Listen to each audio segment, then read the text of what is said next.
नमस्कार मित्रों, हमारी चैनल में आपका दिल से स्वागत है।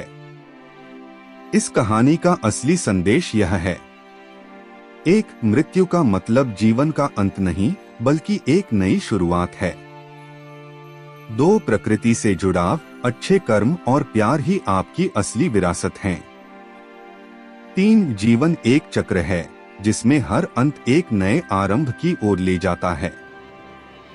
यह कहानी न केवल मृत्यु के बाद के जीवन को समझने में मदद करती है बल्कि यह भी सिखाती है कि हमें अपने वर्तमान जीवन को बेहतर बनाना चाहिए ताकि हमारी आत्मा और कर्म हमेशा सकारात्मक प्रभाव छोड़े। आइए इस कहानी को ध्यान से सुने। मृत्यु के बाद शरीर का क्या होता है। हमारी वीडियो आपको अच्छी लगे तो कमेंट, सब्सक्राइब करना ना भूले। 1, मृत्यु का क्षण।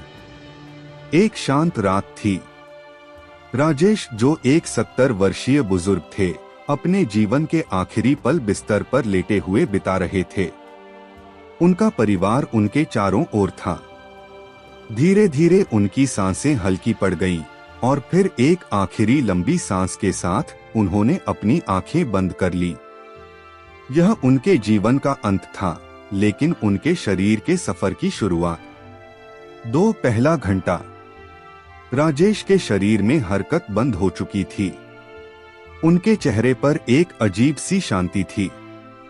परिवार ने डॉक्टर को बुलाया, जिन्होंने उनकी मृत्यु की पुष्टि की।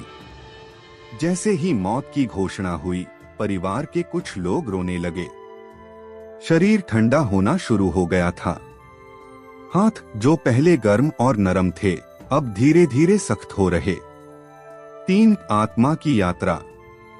हिंदू मान्यताओं के अनुसार आत्मा शरीर को तुरंत नहीं छोड़ती। राजेश की आत्मा अपने आसपास के प्रियजनों को देख रही थी। उन्हें समझ नहीं आ रहा था कि वे अब अपने परिवार से संवाद क्यों नहीं कर पा रहे हैं। गृह लक्ष्मी, उनकी पत्नी, ने जल्दी से पंडित को बुलाया।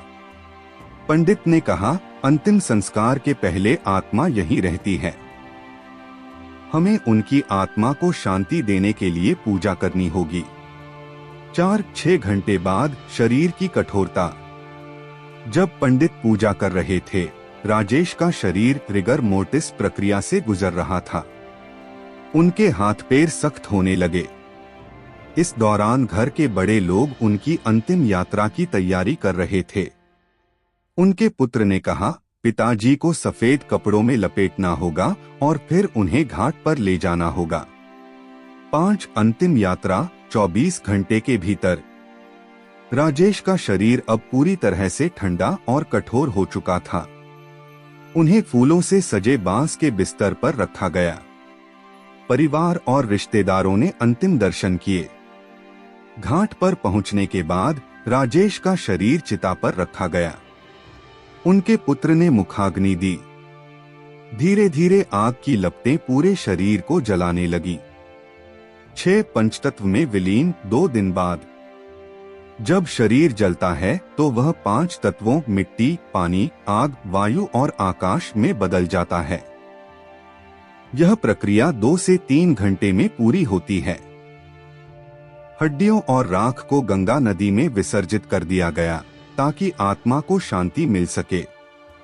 7, आत्मा का सफर, 13 दिन की प्रक्रिया। पंडित ने परिवार से कहा, आत्मा को शांति देने के लिए 13 दिनों की प्रार्थना आवश्यक है।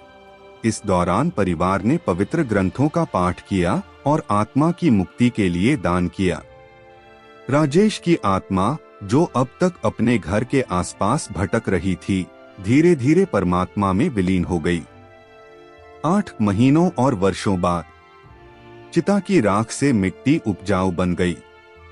राजेश के पोते ने उनकी याद में एक पौधा लगाया, जो एक बड़े पेड़ में बदल गया। राजेश का शरीर पंचतत्वों में मिल गया और उनकी आत्मा का स्मरण उनके परिवार के हर व्यक्ति के दिल में रह गया। 9, मृत्यु के बाद का वैज्ञानिक पहलू। शरीर के सड़ने की प्रक्रिया, डिकॉम्पोजिशन। चिता या दफनाने के बाद अगर शरीर को नहीं जलाया जाता है तो इसके साथ कई बदलाव होते हैं। 1, पहले 48 घंटे। शरीर के अंदर मौजूद बैक्टीरिया और एंजाइम अपनी गतिविधियां शुरू करते हैं। शरीर के अंदर गैस बनने लगती है, जिससे पेट फूल जाता है। त्वचा का रंग धीरे धीरे हरा और फिर काला हो जाता है। 2-3 दिन के बाद मक्खियां शरीर पर अंडे देती हैं, जिनसे लार्वा कीड़े निकलते हैं। ये लार्वा शरीर के सड़ने की प्रक्रिया को तेज करते हैं। 1 सप्ताह बाद शरीर की मांसपेशियां और नरम ऊतक खत्म हो जाते हैं। केवल हड्डियां बचती हैं। 10 धार्मिक मान्यताओं के अनुसार आत्मा का सफर। हिंदू धर्म, प्रेत लोक आत्मा को 13 दिनों तक अपने कर्मों का फल देखने का मौका मिलता है। इसे प्रेत लोक कहा जाता है। श्राद्ध कर्म, परिवार आत्मा की शांति के लिए भोजन और दान का आयोजन करता है। इस्लाम, आत्मा को सीधे न्याय के लिए ले जाया जाता है। इस दौरान कब्र में 2 फरिश्ते मुनकर और नकीर आते हैं, जो आत्मा से सवाल करते हैं। ईसाई धर्म, मृत्यु के बाद आत्मा को स्वर्ग या नर्क भेजा जाता है। यह उनके कर्मों पर निर्भर करता है। बौद्ध धर्म, बौद्ध मानते हैं कि आत्मा पुनर्जन्म के चक्र में प्रवेश करती है। अच्छे कर्म आत्मा को एक बेहतर जन्म दिलाते हैं। 11 परिवार पर मृत्यु का प्रभाव। मृत्यु केवल मृतक का अंत नहीं है, यह परिवार और समाज के लिए एक बड़ा बदलाव लेकर आती है। 1 दुख और शोक। राजेश के घर में उनकी मृत्यु के बाद गहरा दुख छा गया। परिवार के सदस्य बार बार उनकी यादों में खो जाते थे। 2 सामाजिक अनुष्ठान। रिश्तेदार और मित्र घर आते रहे। हर व्यक्ति ने परिवार को सहानुभूति दी। 3 जीवन का सबक। राजेश के पोते ने कहा, दादाजी ने हमें जीवन के असली मूल्य सिखाए। अब हमें उनकी शिक्षा का पालन करना होगा। 12 मृत्यु और पुनर्जन्म का चक्र। पुनर्जन्म, रीबर्थ। हिंदू धर्म और बौद्ध धर्म के अनुसार मृत्यु केवल एक पड़ाव है। आत्मा एक नए शरीर में प्रवेश करती है। राजेश की आत्मा ने अगले जीवन में प्रवेश किया। उनकी पोती ने एक रात सपने में उन्हें देखा। उन्होंने कहा, मैं अब एक नए जीवन की ओर बढ़ रहा हूं। प्रकृति का चक्र। उनके दफनाई गई हड्डियों और राख से उगने वाला पेड़ पक्षियों और जीव जंतुओं का घर बन गया। यह दिखाता है कि मृत्यु के बाद भी जीवन किसी न किसी रूप में चलता रहता है। 13 मृत्यु का संदेश। परिवार को मिली शिक्षा। राजेश की मृत्यु ने उनके परिवार को यह सिखाया, एक जीवन अनमोल है, हर दिन को भरपूर जिए। 2 कर्म का महत्व। अच्छे कर्म जीवन के बाद भी आपके साथ रहते हैं। 3 प्रकृति से जुड़ाव। मृत्यु जीवन का अंत नहीं, बल्कि पुनः प्रकृति में विलय है। समाज को प्रेरणा। गांव के लोग राजेश के जीवन से प्रेरित होकर अपने बच्चों को शिक्षित करने और समाज सेवा में लग गए। 14 मृत्यु के बाद जीवन का दर्शन। आध्यात्मिक दृष्टिकोण। राजेश की आत्मा ने अपने जीवन के हर पहलू का अनुभव किया। उनकी पत्नी ने उनकी याद में गरीबों को भोजन कराया और उनके नाम से एक स्कूल बनवाया। 15 मृत्यु के बाद शरीर और प्रकृति का संबंध। प्राकृतिक चक्र में योगदान। जब किसी का शरीर दफनाया जाता है तो वह मिट्टी में मिल जाता है। राजेश का शरीर भी इसी प्रक्रिया से गुजरा। 1 मिट्टी की उपजाऊ शक्ति बढ़ती है। शरीर के अवशेष मिट्टी को पोषक तत्व देते हैं। इससे नए पौधे उगते हैं जो पर्यावरण को समृद्ध करते हैं। 2 जीवन के नए रूप। जिस पेड़ के नीचे राजेश की राख को विसर्जित किया गया, वह पेड़ बड़ा हुआ। उस पेड़ पर पक्षियों ने घोंसला बनाया। आध्यात्मिक दृष्टिकोण। राजेश के परिवार ने महसूस किया कि उनका प्रियजन प्रकृति का हिस्सा बन गया है। उनकी पोती ने एक दिन कहा, दादाजी अब इस पेड़ में हैं। जब हवा चलती है तो ऐसा लगता है जैसे वे हमसे बातें कर रहे हैं। 16 आत्मा का न्याय, कर्मफल का सिद्धांत। आत्मा का न्यायालय। कहानी में आत्मा के न्याय का दृश्य दिखाया जा सकता है। राजेश की आत्मा एक दिव्य स्थान पर पहुंची जहां उनके कर्मों का हिसाब लिया गया। एक अच्छे कर्म, गरीबों की मदद करना, बच्चों को शिक्षा दिलवाना, सच्चाई और ईमानदारी से जीना। 2 कर्मों का फल। दिव्य शक्ति ने कहा, तुम्हारे अच्छे कर्म तुम्हें एक बेहतर जीवन देंगे। तुम्हें अगले जन्म में ज्ञान और समृद्धि मिलेगी। आध्यात्मिक संवाद। राजेश की आत्मा ने पूछा, मेरा परिवार कैसे रहेगा? दिव्य शक्ति ने उत्तर दिया, तुम्हारे कर्म उनके जीवन में प्रकाश बनकर रहेंगे। 17 पुनर्जन्म की झलक। अगले जन्म का संकेत। कहानी में एक दृश्य जोड़ा जा सकता है जहां राजेश की आत्मा एक नए बच्चे के रूप में जन्म लेने की तैयारी कर रही है। उस बच्चे का जन्म उसी परिवार में हुआ जो कभी राजेश के कर्मों से प्रेरित था। परिवार का अनुभव। राजेश की पोती ने अपने छोटे भाई में राजेश की कुछ आदतें देखीं। उसने कहा, दादाजी की तरह यह बच्चा भी हमेशा मुस्कुराता रहता है। परिवार को लगा जैसे राजेश वापस लौट आए हैं। 18 मृत्यु के बाद का समाज पर प्रभाव। समाज में बदलाव। राजेश के अंतिम संस्कार के बाद गांव में एक सकारात्मक लहर चल पड़ी। लोगों ने मृत्यु से जुड़े अंधविश्वासों को त्याग दिया। 2 मृत्यु को जीवन का एक स्वाभाविक हिस्सा मानकर स्वीकार किया। 3 लोगों ने वृक्षारोपण और समाज सेवा शुरू की। परिवार की भूमिका। राजेश का परिवार उनकी याद में हर वर्ष जीवन उत्सव मनाने लगा, जिसमें समाज के गरीब बच्चों को पढ़ाई की सामग्री और भोजन दिया जाता था। 19 आत्मा और प्रकृति का अद्वैत संबंध। आत्मा का विलय। राजेश की आत्मा अब पूरी तरह से प्रकृति में घुल मिल गई थी।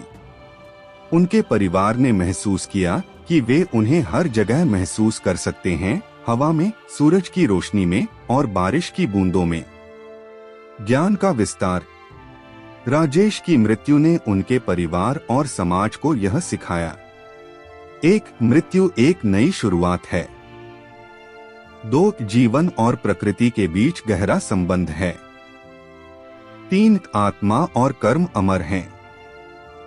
20 कहानी का अंत और नया आरंभ। राजेश की पोती का सपना। एक रात राजेश की पोती को सपना आया। राजेश ने उससे कहा, जीवन को हमेशा सकारात्मक दृष्टिकोण से देखो। मृत्यु डरने की चीज नहीं, बल्कि यह तुम्हारे कर्मों का आईना है। इस सपने के बाद पोती ने अपने जीवन को समाज सेवा और पर्यावरण संरक्षण के लिए समर्पित कर दिया।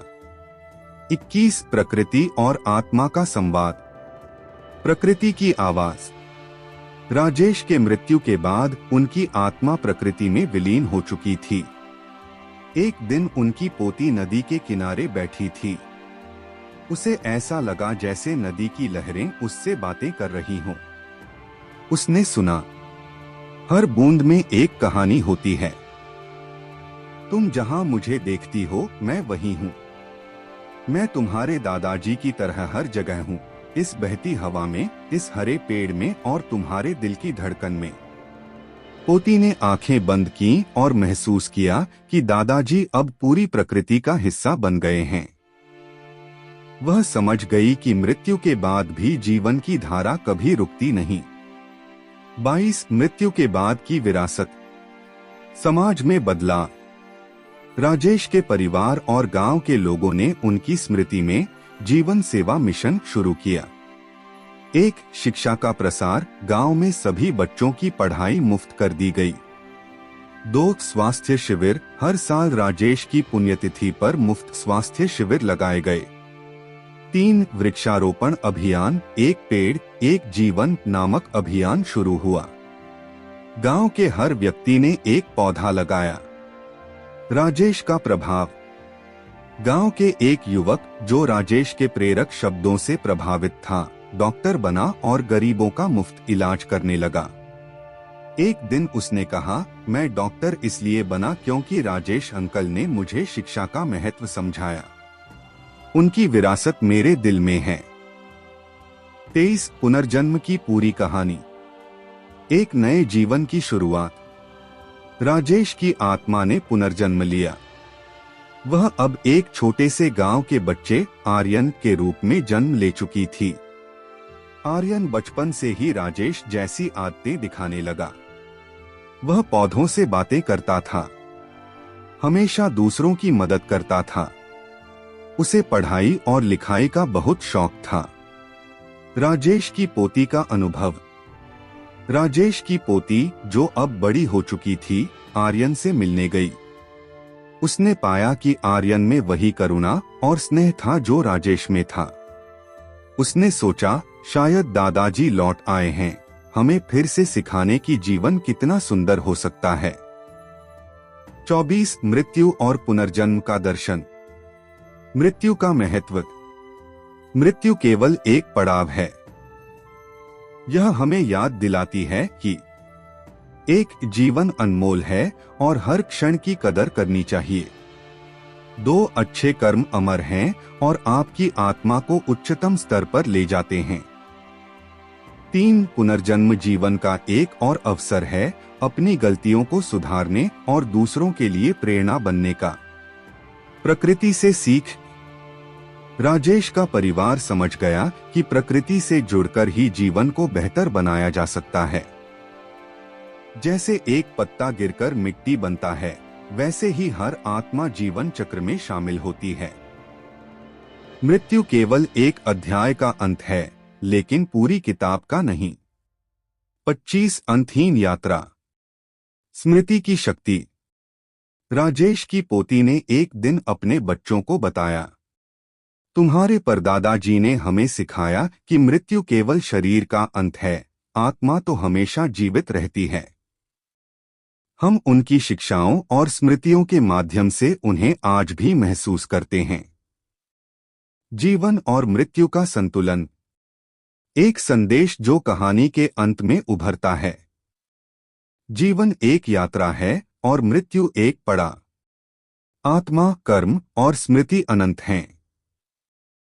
हम प्रकृति का हिस्सा हैं और हमारी सबसे बड़ी जिम्मेदारी इसे समृद्ध बनाना है।